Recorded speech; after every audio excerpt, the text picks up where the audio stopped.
Okay, got another edition of Quackaholics Anonymous, and I have to say the usual line that I normally say for the past couple of weeks is that I didn't get to do a video last week.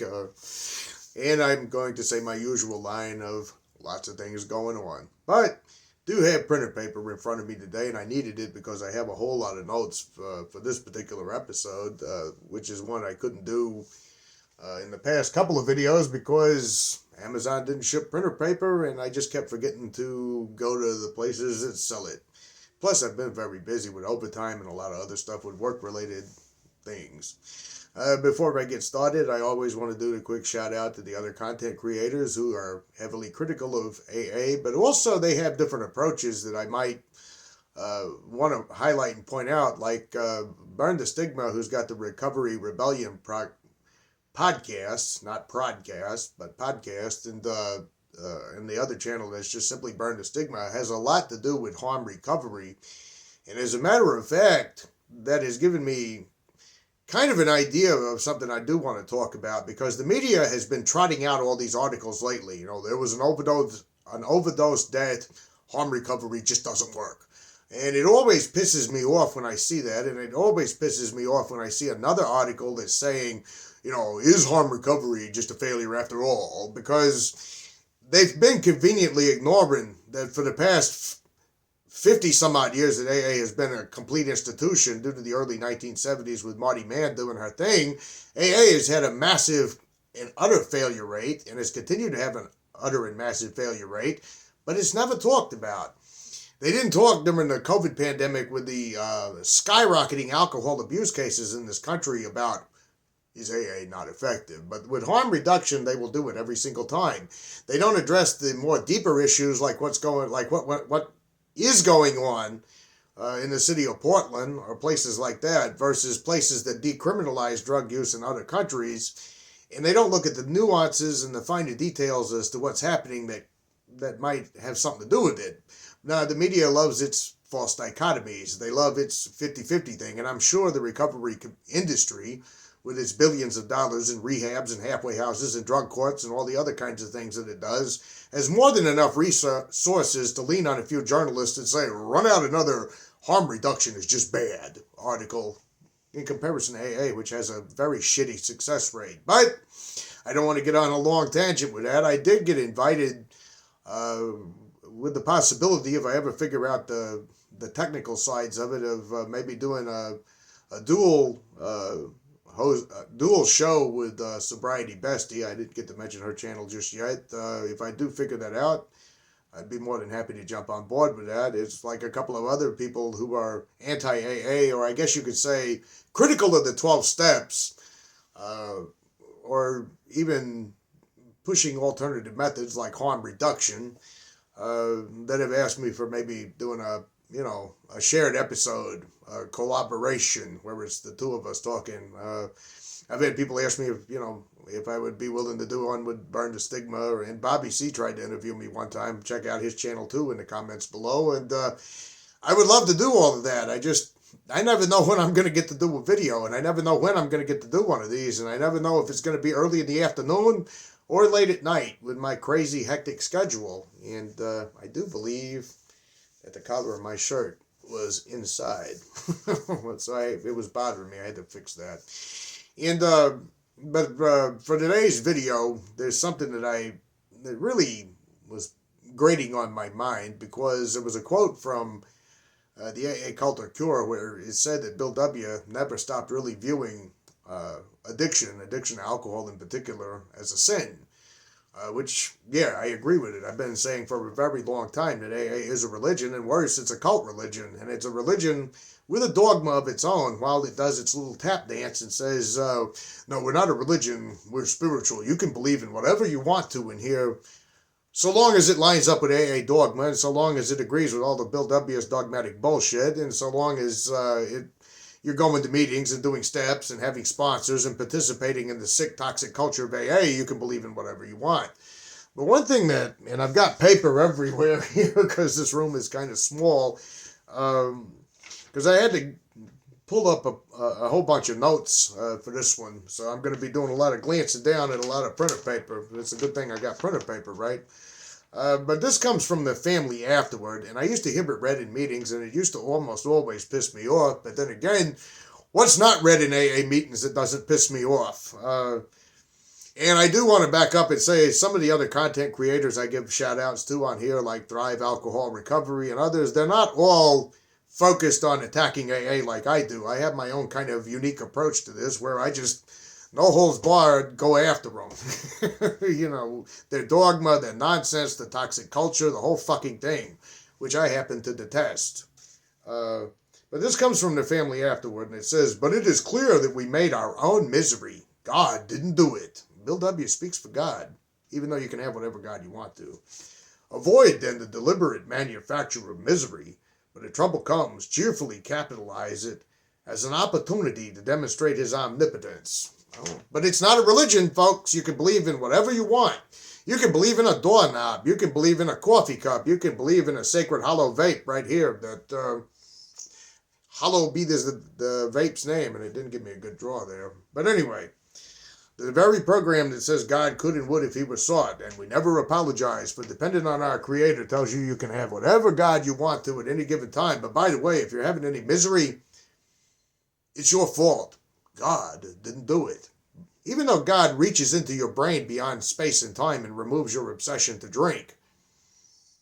Even though they'll tell you that God could and would if he was sought. Even though they tell you God can do all these wonderful things, but if anything bad happens or anything happens to you that's detrimental, it's all your fault. Now, at first glance, this can seem kind of like what they do when they do the tap dance, the AA tap dance. You know, I should rename this channel and call it the AA tap dance versus Quackaholics Anonymous sometimes, because that's what AA people do. They tap dance with every single thing or every contradiction or every glaring lie or everything else about it. They just start the tap dance. You know, if there was a cult tap dance for cult religions, they would outperform Fred fucking Astaire with it. But they'll say that this is not saying what it really means. And of course, that's another trademark of a cult in AA, because words never mean what they really mean. Words always mean something else. Like you can read a sentence in a book in AA and it doesn't say that. It says this, but it doesn't really say this. It says that. Sometimes it says this, sometimes it says that. Sometimes God wants you to get sober. Sometimes he wants to kill you so other people can live. Some have to die so that others can live. Sometimes AA saves your life. Sometimes it kills you because you're not willing to do the work and you're in denial. Words don't ever mean what they say they mean, and we can tap dance around the words again. But I've heard AA defenders in the past try to brush this one off. Well, see, this is about personal responsibility. This is about not being the victim. This is about getting up off your pity pot and doing your yeah. The AA cult members love their tough, their pep coach talks or whatever it is. They've seen too many movies involving the military, and they think they're the fucking sergeant in Full Metal Jacket when they do their really tough guy thing. But here's the problem with that. This sounds like, it doesn't. It doesn't sound like personal responsibility to me. It's just saying if anything bad happens to you, you did it. God didn't do it, you know. Sounds like you're trying to act as a defense attorney for God for all the injustices in the world and all the terrible things that happen, right? By the way, in need of a haircut. If I took this hat off, you would see it, but my bangs keep hanging down in my face. Don't let them distract you. If you've ever lived with addiction, or you ever lived with trauma, or you've ever lived with mental illness, you know this line doesn't just oversimplify suffering. It's weaponizing your misery. It's weaponizing your pain. And this isn't just about hope. You know, hey, you're a maker of your own misery. God didn't do it. Use this as an opportunity to demonstrate his omnipotence. Well, wait a minute. What if my God is a doorknob? I mean, I can get on board with I've got problems and the doorknob didn't do it, but I don't know how I'm going to use this opportunity to demonstrate the doorknob's omnipotence. Maybe when I turn the doorknob to leave a place, if it's bad for me, I really don't fucking know about that. I'm sure we could tap dance around that if we wanted to, but this is almost like a theological sleight of hand. So even before I get to the logical fallacies present in all of this, let's kind of touch on what's really going on here. It would be impossible to have a real discussion about this with AA members, and it's One reason I don't try to debate them online, because what do? They tap dance, or they lie, or they manipulate, or they go on the character attack, or they just do the sleight of hand again and they say, you never were a real alcoholic to begin with, were you? Oh. They didn't believe that when I was in AA meetings and relapsing and going to emergency rooms and jails and, all that other stuff that was happening in AA meetings. They never said, maybe you're just a hard drinker and not really a real alcoholic. They didn't do that. They believed wholeheartedly I was a real alcoholic and I was going to drink myself to death and die. It was only later on that they wanted to come out of the woodwork. Well, I don't think you were ever really an alcoholic to begin with. Or they just say you were a dry drunk and you're going to get drunk again in the future. It's been a few years and that hasn't happened yet. So, I guess they're waiting for the year 2047 when I'll be in my 70s or 80s. 2047 from 77. Anyway, never mind. They're waiting for that to happen, maybe. And maybe if I take a drink on my 70th birthday, which I don't even know if I'm going to be alive by then, they can say they were right. But this isn't about personal responsibility. It's kind of a moral indictment when you really think about it. It's disguised as some kind of phony fucking spiritual wisdom, right? It's going to heap guilt on people who are already drowning in guilt. Like if you're like I was, and like so many of us are, who were victimized by the AA religious cult. When you get to AA, you've probably had a lot of bad shit happening to you in your life. You've probably gone through a whole lot of stuff, and you probably had a lot of embarrassing things happen as a result of drinking. So you're already feeling pretty guilty. You're already feeling pretty ashamed. You're already feeling kind of down on yourself. I mean, nobody has fond memories of the time. Did I say fond memories? Nobody has fond memories of the time that they got drunk, made a complete fool out of themselves, woke up and said, I don't remember kind of what I did last night. I'm not even sure if I want to know what I did last night. And then you feel like such a fucking fool. And you feel like, I'm just such an abject failure with everything. And AA is more than happy to step in on this and cash in on that guilt. And it's going to heap more guilt on you. That's what it does. And this is, like I said again, before we get to even the logical fallacies of this. AA is rooted in this theistic worldview. If you're going to claim that God restores you to sanity, and God removed your obsession to drink, and God removed your character defects, then you need to kind of defend why you're a maker of your own misery and God doesn't do it when it's misery, because you're giving God, him who has all power, that one is God, may you find him now, as they say. You're saying he can take away your desire to drink, he can take away your character defects, he can do all this shit. But if there's any misery going on in your life, he didn't have nothing to do with that. Where was he when that was going on? Did he just take a vacation? Was he lounging around in the Caribbean somewhere sipping on alcohol because he can do that and you can't because you're a real alcoholic? And the big book's avoiding the issue. If life hurts, it's not God's fault, it's your fault. But what we're talking about here, reaching for more notes, like I said, I need a lot of notes for this one. A bit of an ultimate cop-out. You get the divine credit when things are going good for you. I haven't had a drink in 2 years, and there's no way I could have not had a drink in 2 years because it was God. God did that. Yeah, God kept you from walking in a liquor store. He just beamed down an invisible wall right here, a trajectory force field. When you walk towards the liquor store, it just went boom like that and knocked you away. But he just removed that trajectory and that invisible force field when other people who were in liver failure or suffering with chronic pancreatitis or who were on the streets and homeless and had nothing to live for were walking in the liquor store. He just let them walk in there and guzzle all the booze they wanted till they died because they didn't do the steps, I guess. Or they weren't a real alcoholic.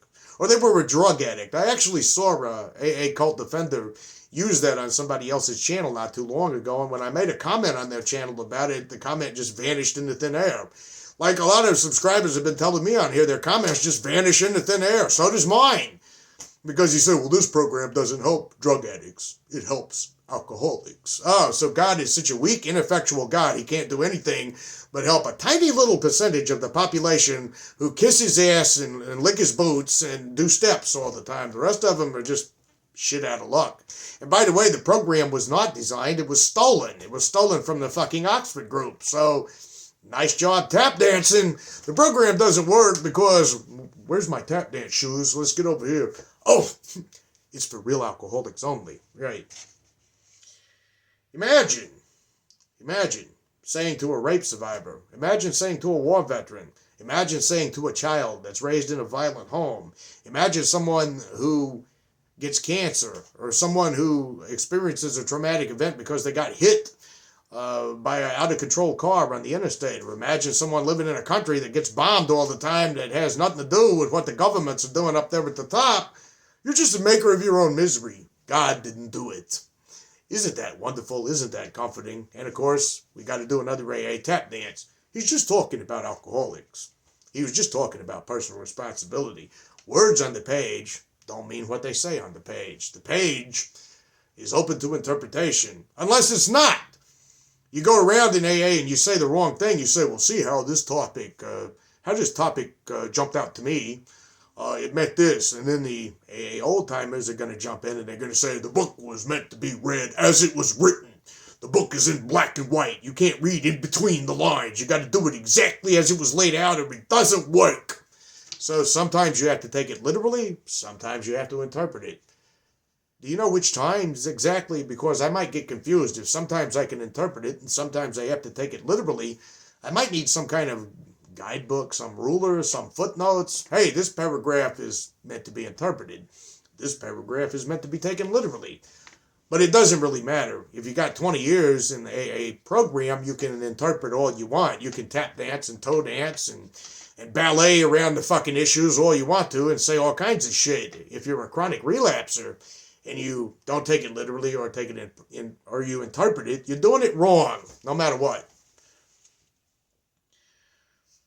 This is erasing this whole entire fucking thing. You're a maker of your own misery. God didn't do it. It's erasing all the systemic causes of pain and suffering and misery, and it turns it into a moral failing. Because what it really seems like they're saying here, you're a maker of your own misery. God didn't do it. It's saying, you fucking loser. You got all this misery in life, and it's all your fault. One of the really sick, disturbing aspects about AA, one of the reasons why I refuse to say there's anything helpful about this fucking religious cult. And you're making a theological presumption. And now we can get to some of the logical fallacies if I don't hack my lungs out with all this sinus stuff going on. There we go. Better now. How does Bill W. know what God does or doesn't do? What qualifies him to speak on God's behalf? I mean, if you're going to claim to know the divine mind of God, which is something nobody else has yet been able to demonstrate that they know, even religions themselves are based on faith, now you've adopted a burden of proof when you say something like that. If you say you're a maker of your own misery, God didn't do it, how do you know that? Did God beam this down to you? Did you hallucinate and just decide, or did you just pull it out of thin air and out of your ass, like most of the things that Bill W. puts out? You're just stating your opinions as an absolute fact if you don't have some burden of proof or some evidence for this. Now, I've heard some AA defenders, they do the whole thing, all this stuff is based in spiritual principles. That's where it comes from, spiritual principles. Yet, a pretty close examination of AA, you can tell it's pretty much thinly veiled, hardline, Calvinistic fundamentalism.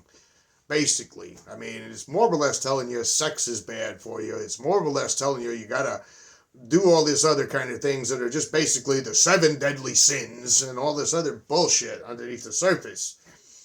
But then they'll tap dance around and they'll just say, well, these are just spiritual principles. Well, not really. You see, there's one big problem I wanted to touch on here before we go any further. It's really hard to do this notion of get a God of your understanding, because probably, this is just based on my opinion, the God of your understanding is going to be a mirror of the culture you were raised with, right? It's no coincidence when I was trying to do this, when I was trying to have this AA higher power, horse shit, spirit of the universe, God is a little atom floating along the sky there, that it sounded mysteriously like the God that I was raised with in the Catholic Church. And of course, AA people point to this as, well, of course, the God that I was raised with, it turned out to be the right God after all. Yeah, it's funny how God is just something like a make-your-own-adventure story, in a children's book when you want it to be. And then you have other people sitting in meetings saying, well, see, I had to get rid of the God of my religion. Do gods exist in a shopping mall? Do we go in a shopping mall in AA and we go to the God store and we walk in and an angel comes along and it says, which God would you like to pick today? This God is on sale right now for 5 payments of $500 a month. 5 payments, $500 a month, 4 times a year, and you have to go to a whole bunch of meetings when you buy this God, but we can open up a Discover card account for you right now to get this God. Or you would like this God over here, who's the God of the Bible, who's going to send you to hell for fucking doing this to begin with, or you can purchase this God over here. It's kind of like when he says, either God is or he isn't. Well, does reality depend on what you believe? If I say God is, or if I say God isn't, does that alter whether God is or isn't? Bill W. acts like we could just make up our own God when we want to. I've seen one guy in a meeting that said, my God is bigger than their God. I didn't realize that we had that. I mean, how much did you pay for this God? How did you find this God? Did you go looking in a seedy part of town and say, oh, I want the gangster God. I want the one that you meet in the back room, over there. Who's the guy I talk to down here? Who do I see? I mean, I need the real God, the one that'll protect me while I smoke dope and deal tranquilizer pills to rehab center girls and really bully people in AA meetings. I need that God for protection. This whole entire bullshit thing is we'll make up a God up when it suits us. We'll follow the Christian God when it doesn't. But it's really a strange thing when you think about it that, yes, the culture you're raised in is going to influence your perception of God, even if you're in direct opposition to everything you were taught. There is some hinge thing there. It's a reason why so many people, depending on where they are, if they have a near-death experience, and I'm not saying they're lying when they do that. I'm saying that when the oxygen is cut off to their brain, certain things happen. And I'm not saying this is going to happen in every single one of those, but it's very often times somebody who, let's say, was raised in the Bible Belt, who was surrounded by the Baptist church most of their life, who went to Bible camp when they were 5 years old, wakes up out of a near-death experiences and says, well, I need to go get a Bible right now because, I saw God. And, he was carrying a hunting rifle and he drove a pickup truck and he said, you got to get that American Bible in your hand. There's a reason why that happens to them versus saying, you know what I need to do? I need to go get the Quran. I need to go do that.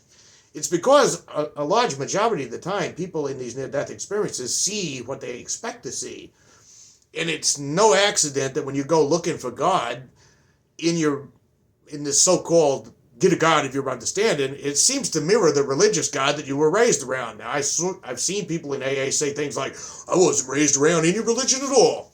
Not no religion at all. My parents were evil atheists and they abused me and all that. And then I found God in the big bullshit.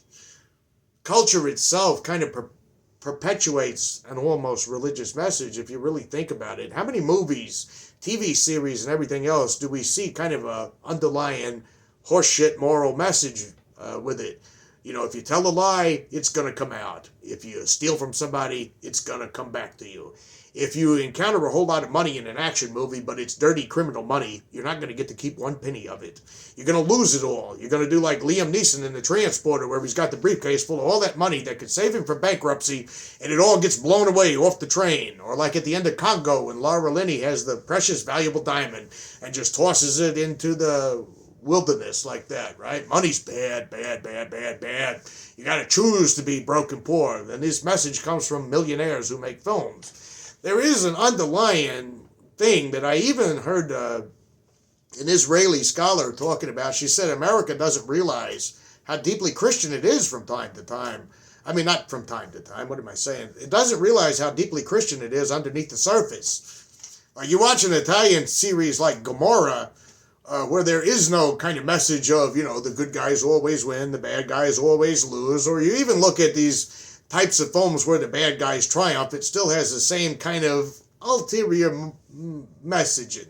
The drug addicts are always the hopelessly broken people who come from bad homes. The people who work in the sex industry are completely damaged because of this. The heroic guy has a wife and kids and family and all that other kind of bullshit. You understand what I'm talking about. I'm talking about meta-narratives. So it's no mistake to me when you go to AA and you're told, find the God of your understanding, you're finding something that you were probably raised around with, that permeated with in your culture, right? However, if we're going to actually find a God of our understanding, how come there's so many people in AA that seem to get their heckles up when you mention Christianity? I've seen people in AA try to do the whole Christianity bit, but then I've seen the others say, I had a God of hellfire with brimstone, and I had to get rid of that God. How'd you get rid of him? What if that God is the real God? I'm not religious at all, but I'm posing a hypothetical here. What if you do all this horse shit in AA and you get to the other side and God really is the guy with the four-wheel drive and the shotgun and the cowboy hat on it? He says, you really fucked up now. You're going to hell. You didn't come to my Southern Baptist Church Sunday bake-offs when you were a kid. You went to AA. You know, have fun in hell. How do you know that that's not the correct way to do things? But if we are going to go by scripture, because I had another AA member say, everything in the big book is based on the Bible. Okay, it is.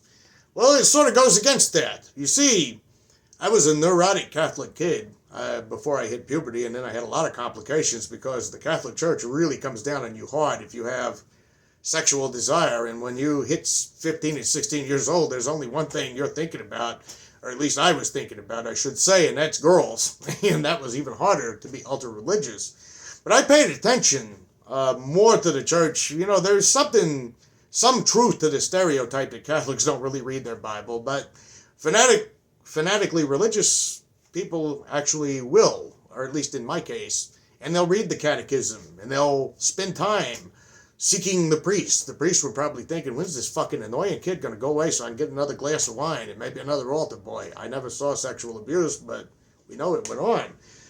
And I know a few things. See, there used to be this AA old-timer that would say, I read the entire New Testament in original Hebrew. You did? You read the entire New Testament in original Hebrew. How did you manage to do that? Because the entire original New Testament copies that we have are all in Greek. The Old Testament is in Hebrew, and it's usually on index cards about this big, the fragments and everything. And if you did read all of that, what about the story of Job? When Job goes to God and he says, why are you fucking up my life like this? God didn't look at him and say, you're a maker of your own misery. I didn't do it. God more or less says, you weren't there when I made the heavens and the earth and formed the stars and made the oceans. They didn't say oceans because they didn't know what those were. You weren't there, so you don't get to question me. Or what about in Romans, where it says the potter has the right to make the clay any kind of way they want to, including the wicked. Including, it says, when I hardened Pharaoh's heart and made him not let the people go so I could murder his fucking firstborn children of his country and all that other kind of thing. What about the part in Isaiah where it says God knows what you're going to do before you do it anyway? What about those? That doesn't kind of jive with we're makers of our own misery. God didn't do it. That kind of doesn't jive with that at all. So where does Bill W. come to this conclusion from? How about in the Torah, where it says, there shall be evil in the city, and the Lord hath not done it, in Amos, where it more or less says God's in control of all the bad and the good, and including the bad. And if there is bad done, it's up to him to do it, and you have no right to ask why. And here's a little kicker that you might not know. When Job is whining to God at one point, he says, to the servants, you've not spoken the truth about me. Job did. So when the big book says we're the makers of our own misery, God didn't do it, it's actually parroting the logic that Job's friends were saying to Job, which, by the way, God said, you're full of shit about. Now, I could go on about this, and I could go about the Quran. The Quran says if Allah touches you with harm, nobody can remove it but he. And if he touches you with good, nobody can remove it but he. It is up to him to do all things. And then, of course, with the AA tap dancers, they'll try to say, well, that AA is not a religion. AA is spiritual. That's the difference between spirituality and religion.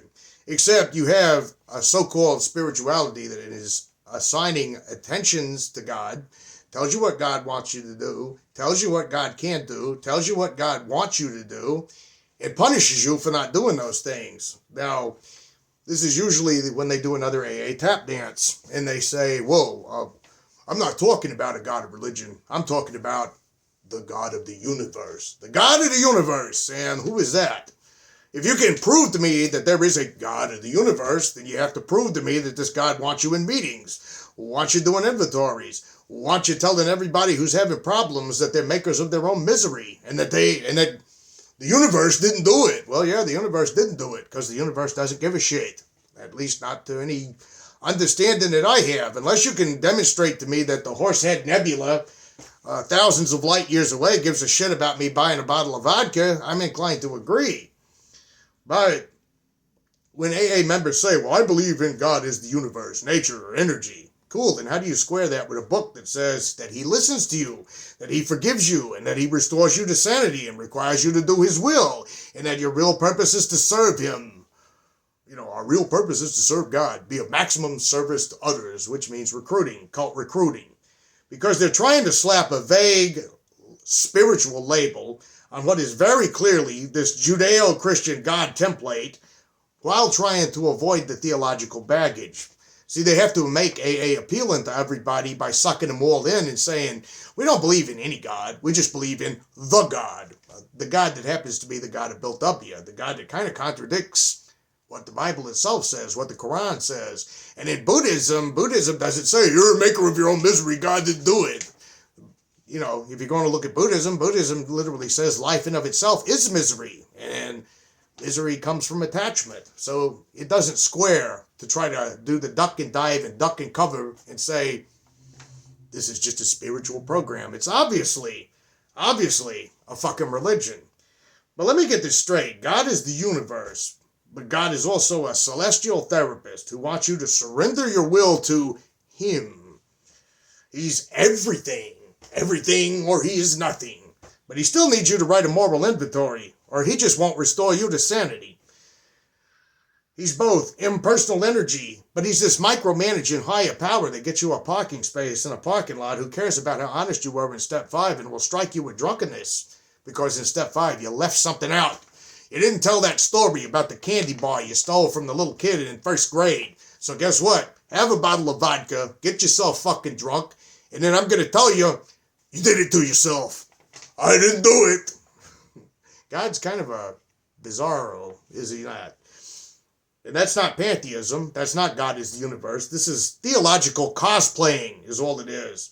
If AA wants you to be open to any concept of God, it should probably stop quoting a book that clearly assumes one very specific kind of God, the kind who acts, judges, heals, and gets really emotional if you don't seek his protection and care with complete and total abandon. And, yeah, this is actually going on a little bit longer than I actually intended, and I think I pretty much summed everything up. I have a few more notes, but I think we could break those up into another video. But yeah, give me a break here. Chime in on the comment section and let me know. AA tells you you can have any God you want to, but it's a very specific God, is it not? It's an incoherent, blabbering, idiotic God that wants you to serve it, doesn't care what you call it. You can call it doorknob.